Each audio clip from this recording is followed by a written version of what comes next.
It's no secret that James Corden is a massive see you next Tuesday or for sure. But the question still remains, why? How could such a lovable and seemingly humble character become one of the most hated celebs on the internet? Is it his insufferably fake persona, the fact that he's seemingly everywhere, or because he started a fight with Patrick Stewart? Sorry, I'm waiting for the punchline. Go on.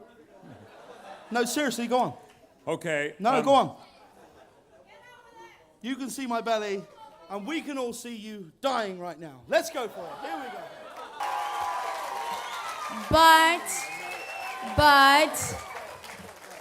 But I would pay to see.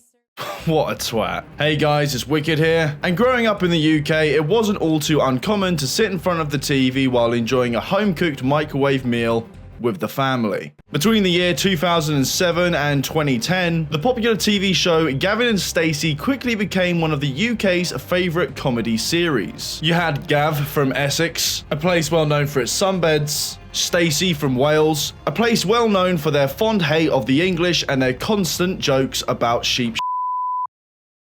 There's also Nessa, Stacy's closest friend, a hardcore chick with an attitude, and of course Gav's best friend, Smithy. Believe it or not, this show was written by James Corden and one of his fellow co-stars, Ruth Jones, from the well-received show Fat Friends. Gavin and Stacy was such a massive hit, and Smithy quickly became the nation's favourite character in the show. I mean, who doesn't remember the iconic Indian curry scene? Later on, James Corden became the host of another absolute banger of a show known as A League of Their Own, a British sports-based comedy panel game where James Corden, in all fairness, demonstrated quality banter and a seemingly relatable down-to-earth character. It's safe to say that at this point in his career, the general public was in favour of James, but it wasn't until later where that all changed. Later down the line, James Corden eventually succeeded Craig Ferguson as the host of the American late-night talk show called The Late Late Show. This is where we would see James interview other celebrities and feature his popular carpool karaoke, but on the 20th of May 2019, James Corden made a massive mistake. A post from The Late Late Show on the popular subreddit r/IAMA gave Reddit users the opportunity to ask James Corden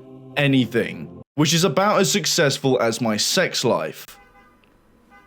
And somebody's honking at me from that comment as well. Hey James, you won't remember me, but me and my friends sat at a table next to you and Harry Styles, and some others in the Manchurian Legends, in London's Chinatown about 6 years ago. We didn't bother you, but you were a massively entitled who yelled and treated the waitstaff like and when one of my party politely suggested that you'd calm down, you got really aggressive and threatening in a chubby way, like a boozy panda. So my question is this: why did Harry seem so cool while you are such a massive throbbing bellend? Have you ever considered being funny or likable? He's gonna need some aloe vera for that burn. James Corden allegedly showed up for a WGA union meeting for late night writers with an executive producer and none of the writing staff. Before hearing out any of the actual late night writers, James of course was the first to speak when in the meeting, at which point he advocated for less pay for new writers, with the supposed justification being that it was so he could afford to hire writing assistants, presumably on less pay as well. This is my favourite one. Massive in person. I saw A League of Their Own filming live. He threw multiple tantrums over minor things at the production staff, with him being incredibly rude to them, which made the other regulars seem very awkward like it was usual. Between each take, other celebs would be chatting amongst themselves, bantering about, while James was glued to his phone. At the end of filming, people got up to get pictures with James Corden, and he massively kicked off, shouting at people to go away and go back to their seats, and the few that he did let have pictures with him, he was moody as. It gets better. Afterwards, we went into the VIP tent as such for a beer, and the celebs were going to be joining us. The other celebs came in and spoke with people. James came out for a brief moment, someone politely asked for a quick picture, and he abruptly said later, and then off to, I'm guessing, his changing room for the rest of the night, as they didn't get their picture before kick-out time. Seeing him like that made me realize everything you see on TV is a complete persona, and really his natural personality is just a complete self-entitled. But where did it all go wrong? In 2020, multiple articles came out saying that James self-admittedly sought out therapy to combat his bratish behavior, saying that his friends and family have even noticed this and say that he needs to get some help. From this article it says, Corden, 41, revealed to the New Yorker that his friends and family began to take exception to his increasingly spoiled behavior after the success of, you guessed it, Gavin and Stacy. He says, I started to behave like a brat that I just don't think I am. It's so intoxicating, that first flush of fame. And I think it's even more intoxicating if you're not bred for it. His Gavin and Stacy co-star Rob Brydon also approached him about his attitude, with Brydon saying, I said, look, this is a bit awkward to say, but I'm just hearing these things about you, and you've got to know that the way you behave has an effect on people. A very true statement from Rob right there.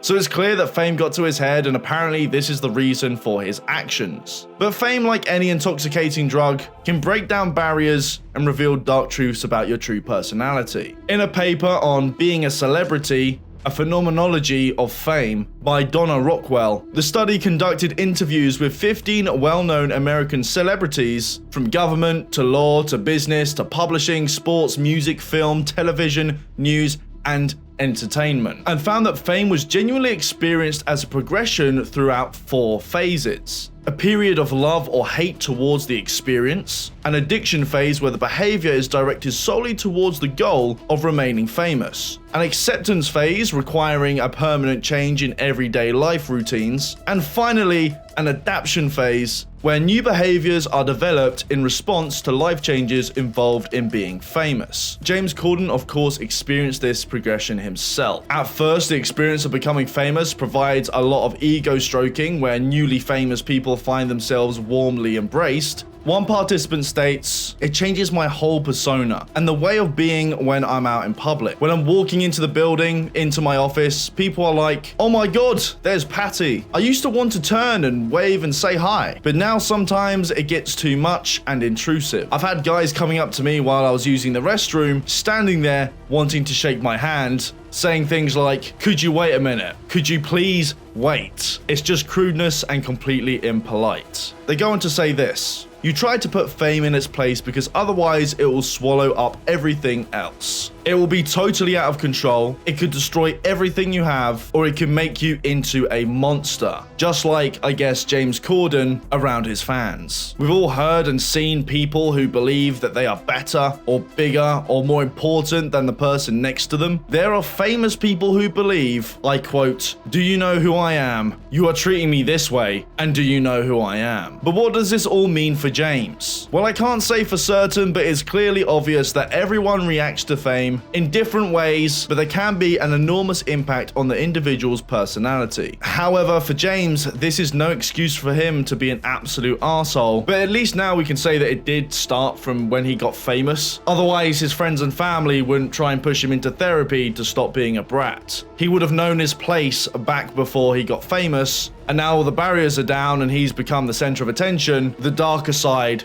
has come out. Now, to add to that point, of course, don't really know too much about James Corden pre-fame, so he could have just been a genuine arsehole at the time, and fame just enhanced that. However, all of this isn't purely the reason why so many people despise James Corden.